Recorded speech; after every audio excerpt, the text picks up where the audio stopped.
Hello mga Papsi! Magandang araw na naman. Welcome back na naman sa aking YouTube channel at sa aking Facebook page. Ngayong araw ay magbibig tayo ng marble cake. At sa bago pa lang sa aking YouTube channel, mag-subscribe, like, and share. At pakipollow na rin sa Facebook page.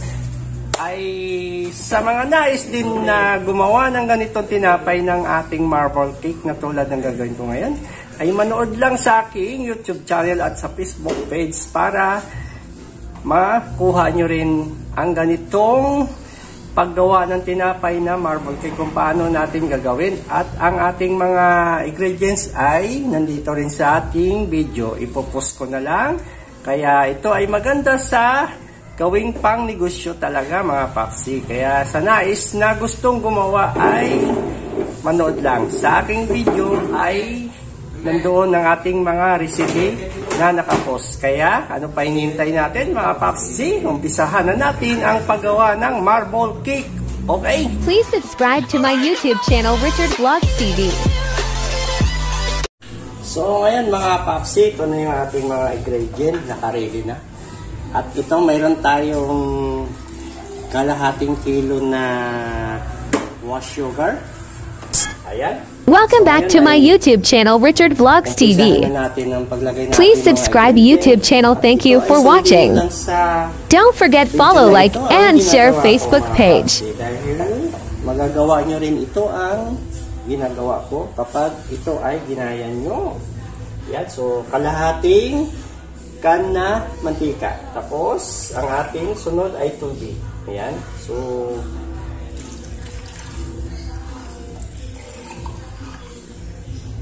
ang ating tubig ay 1 can at 3/4. Ayan. So, at ang ating baking powder na 50 grams. Ayan. At ang ating powder milk na 30 gram. Yan, so haluin na muna natin ito para matunaw na yung ating asukal.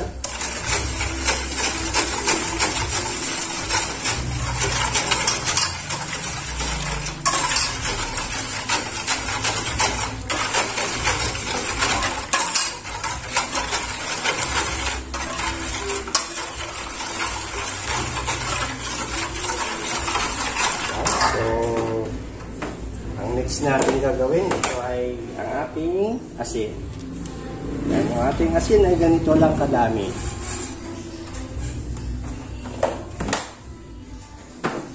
At ang ating mix ay 1 itlog.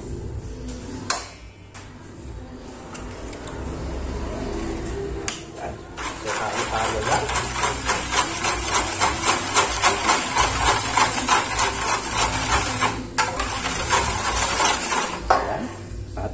Ating food color na yellow.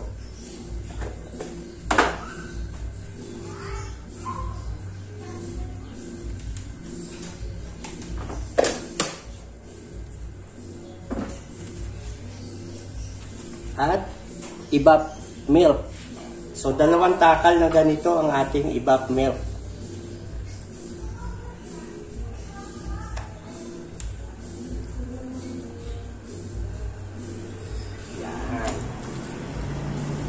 Para masarap ang ating marble cake.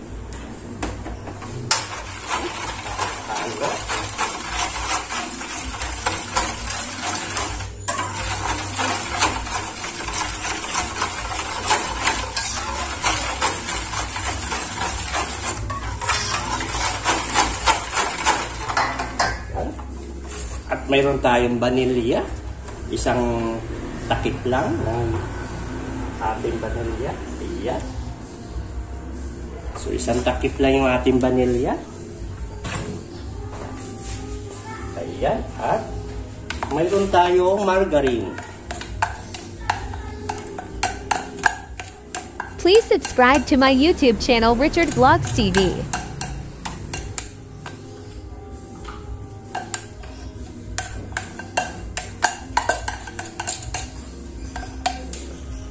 So, yung margarine ko, Pops, ay 30 grams.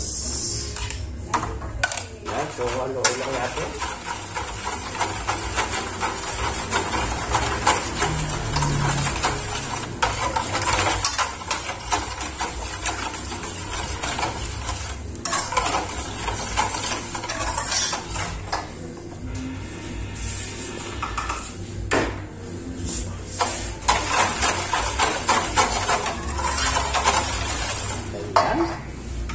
mayroon tayong third class na harina na 750 grams. So, ibuhos na natin to.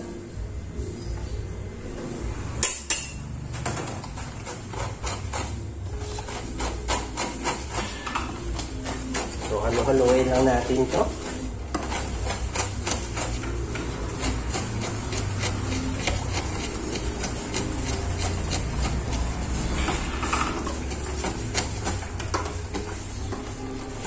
Yan. So, sundan nyo lang yung ginagawa ko, mga papsi.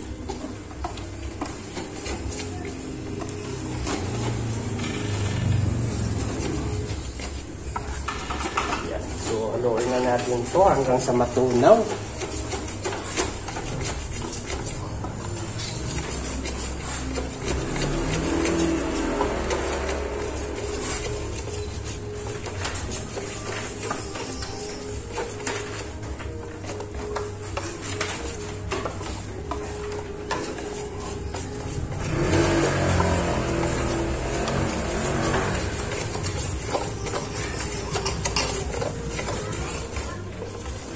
Kailangan matunaw yung ating harina para hindi bubuo.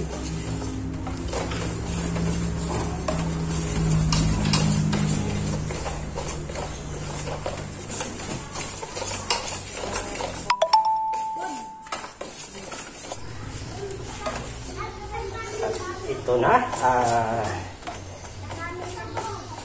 Tunaw na yung ating harina. Ayan, so don't forget follow, like, and share Facebook page Richard Vlog. At sa hindi makuha yung aking, hindi nyo masundan yung ginagawa ko, ay kopyahin nyo na lang yung ating recipe. Nakapos naman sa ating video para mas madali nyo masundan. Ayan, so napakaganda nitong business na ito, mga paksi. Kaya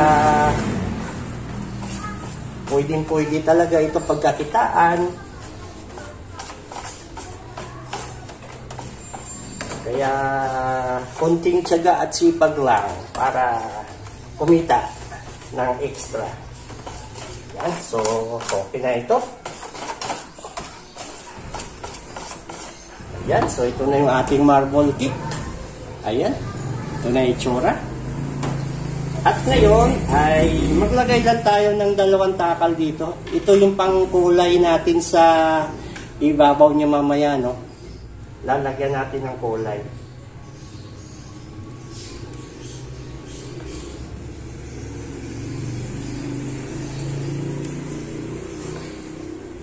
Yan, so 3 takal.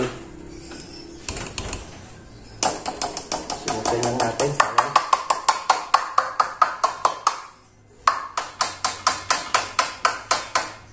Yan.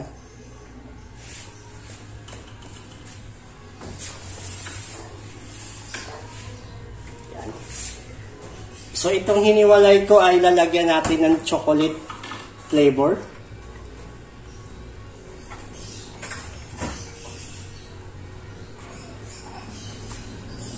Yan, so mga 3 takal. Yan.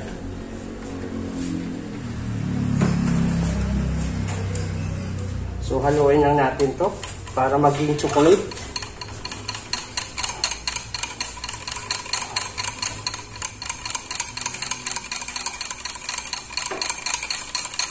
Ayan. So, ito na yung pangkulay natin sa taas mamaya. Ayan.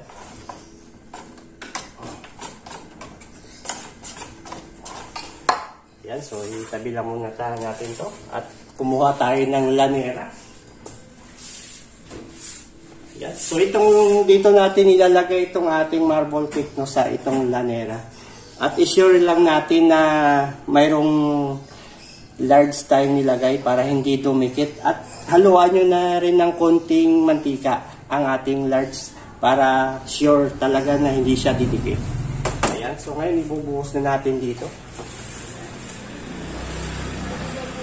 Ayan.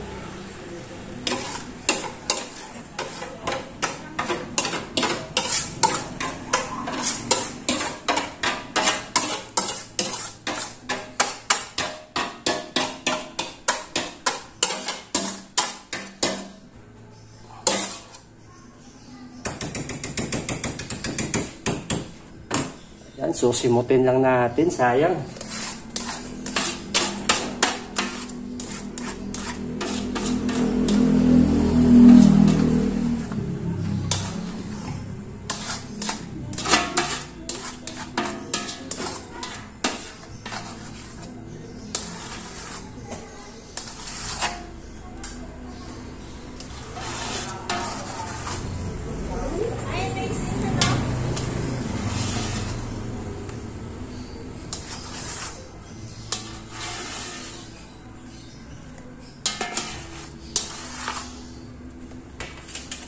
Yan. So, ito na yung ating marble cake.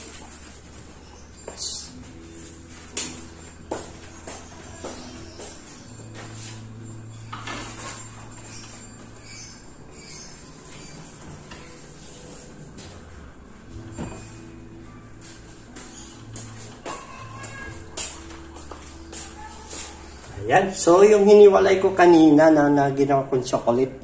Yan. So, yun, ito ang ilalagay natin dito na design sa ibabaw. Yan, oh.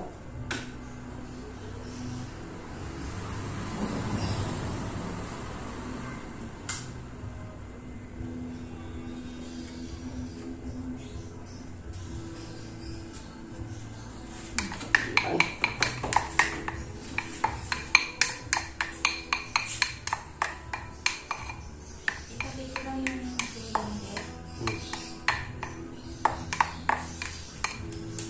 Yan, ito na yung ating marble cake. So ngayon ay haluin natin.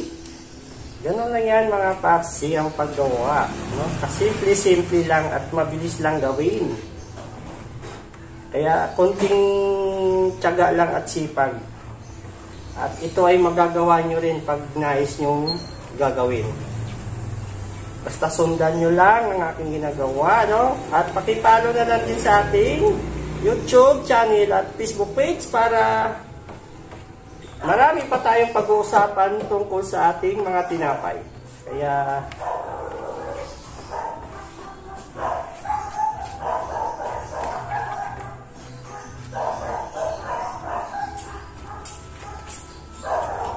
yan ha. Ayan na ang ating marble cake. So ready na, lulutuin na natin ito mga papsi. Ayan! Okay? Na mga papsi ay lulutuin na natin ang ating marble cake. Isasalang na natin. At nagpainit na rin tayo ng oven natin habang ginagawa natin kanina yung ating marble cake. Kaya ready na yung ating oven at isasalang na natin ang ating marble cake. Ayan. So,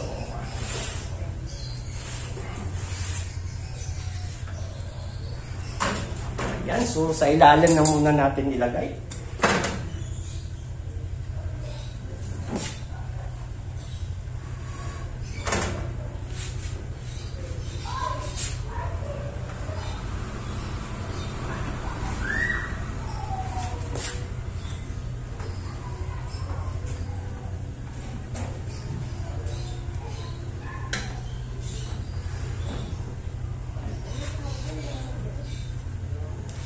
So, ayan. So, maghintay lang tayo ng 10 minutes. Okay? Ito na mga papsi. 10 minutes na nakalipas. Sisilipin na natin yung niluluto natin. Kung pwede na siya ilipat natin sa taas. Ayan na nga. Pwede na siya. Pwede na ilipat sa taas. Umalsa na. Yan, umalsa na mga papsi. Yan. So, dyan na natin pipinisin ng luto sa taas. So, okay. So, maghintay ulit tayo another 10 minutes. Ito na nga mga papsi, mga 10 minutes na ang nakalipas ay muli natin Thank you for watching my YouTube channel, Richard Vlogs TV. Marble cake na ginawa at niloto. At naaamoy ko na yung bango ng ating marble cake. Kapag ang tinapay ay naamoy mo na mabango, tiyak na, luto na. Ayan, so sisilipin na natin to. Titignan na natin. So, ayan na nga. Maluto na. Ayan na nga, luto na ang ating marble cake. Ayan na yung ating marble cake. Luto na. So, palalamigin muna natin ito mga papsi bago natin siya hiwain ng tigli 5 piso ang isang hiwa. Okay? Thank you. At finish na yung ating marble cake at palamigin na lang natin. At saka i-slice. Okay, mga papsi. Ayan, mga paps, ay na-slice na natin yung ating marble cake. Ayan na, oh.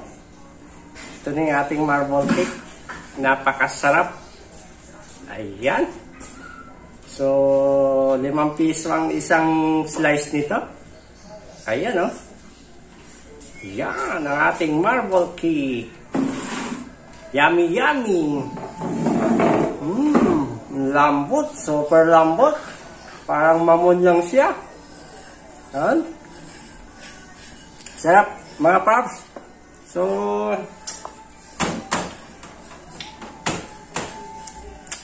sarap talaga. Super lambot. Yan. So, sa mga gusto gumawa din nito, tignan nyo na lang sa video ko yung recipe ko nito, nakapost.